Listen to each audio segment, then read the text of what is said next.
Kwanza pole na majukumu. Tunamshukuru Mungu. Tunapambana na majukumu ya kila siku. Sasa. Ndio.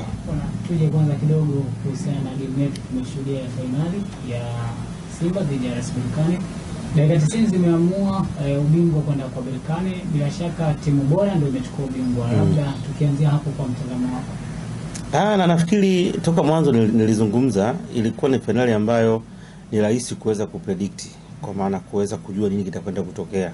Kwa nini? Kwa sababu ya utofauti wa ubora uliokuwepo baina ya Simba na RS Berkane. Berkane ukiangalia kwanza walikuwa na faida nyingi, ni timu ambayo imefanikiwa kucheza finali nyingi katika misimu mitano iliyopita, lakini pia kwa siku za karibuni imechukua kombe mara 2, lakini pia ni mabingwa wa ligi ya Morocco, na kubwa zaidi wana kiwango bora kwa sasa ukompea na Simba ambao wanaendelea kujitafuta ili kufikia katika ubora ambao walishawahi kufikia.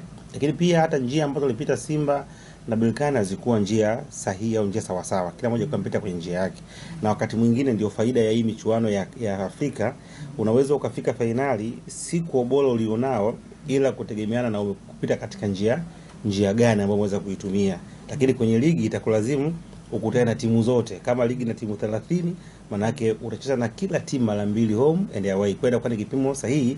Ukisema huyu bingwa wa ligi, maana yake hakuna ambaye anaweza kadau, kwa sababu amecheza na kila mmoja. Kila bingwa kuna kupishana au kombe la shirikisho, kuna watu wengine ni wazuri, watatoana wenyewe kwa wenyewe, wengine ni njia nyingine, bado unakuja unafika pale. Kwa Simba aliingia finali ilikuwa ni kama amepata surplus, ni kitu cha ziada ambacho kuingia tu kwenyewe ilikuwa ni bahati, kwa maana mengine unaweza kusema.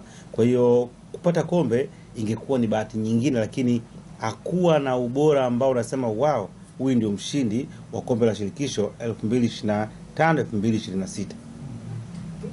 Watu wengi wamekuwa na mitazamo tofauti kuhusiana na kadi nyekundu ya Kagoma, Yusuf Kagoma. Wengine wakiamini kwamba huenda mwamuzi kama asingetoa kadi nyekundu, nafasi ya Simba kuchukua ubingwa ilikuwa labda ni rahisi zaidi kuliko kadi nyekundu iliyotoka kwa upande wa Simba.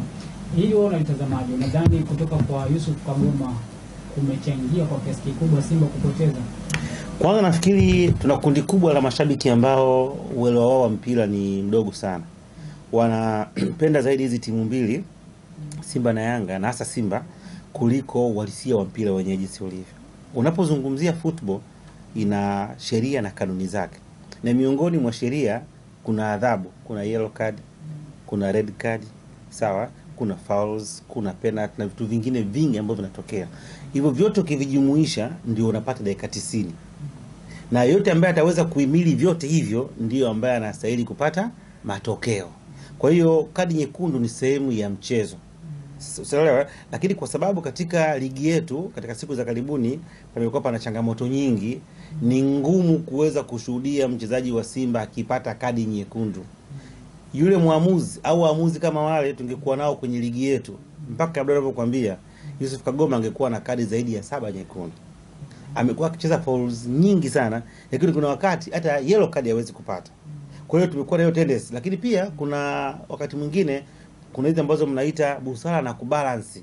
Kuna mechi moja ilikuwa ni mechi ya Simba na Yanga.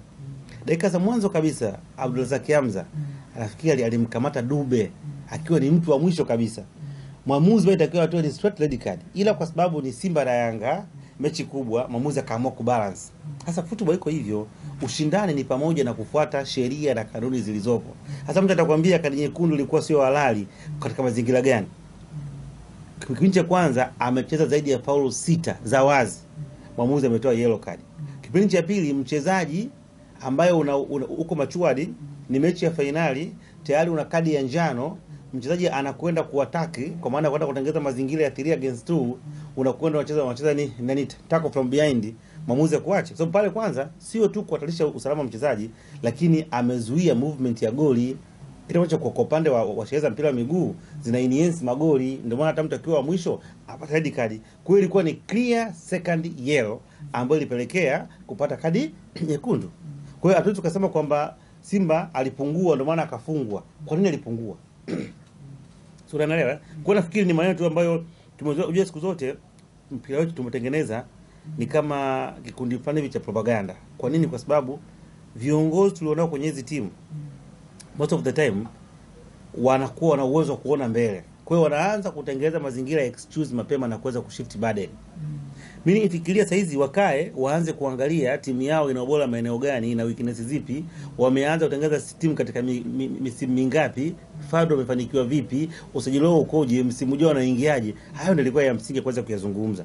Lakini hapa wote wanakwenda kutupa burden kwa muamuzi ili kundi la hao ambao wanasajili na watu wengine liendelee kuwa salama. Msimu ujao wanaendelea vile vile, wanatafuta excuse nyingine. Ndio mpira wetu ambao jinsi ulivyo hivyo. Na watu wanasahau kila kitu. Simba haikuwa bora. Simba walikuwa hawachezi mpira mzuri, isipokuwa walikuwa wanakimbia sana. Unajua kuna tofauti kati ya ku maintain game sawa na kuweza kukimbia. Wao walikuwa wanakimbia sana. Walikuwa wanakimbia katika mikimbio ambayo haikuwa napenda kwenye eneo la mwisho. Ndio maana mechi nzima wampata only one shot on target. Mechi mbili za finali unapata shot on target moja. Yaani dakika 180 shot moja on target, alafu unakaa unalalamika mwamuzi anaweza kukuonea. Are you serious?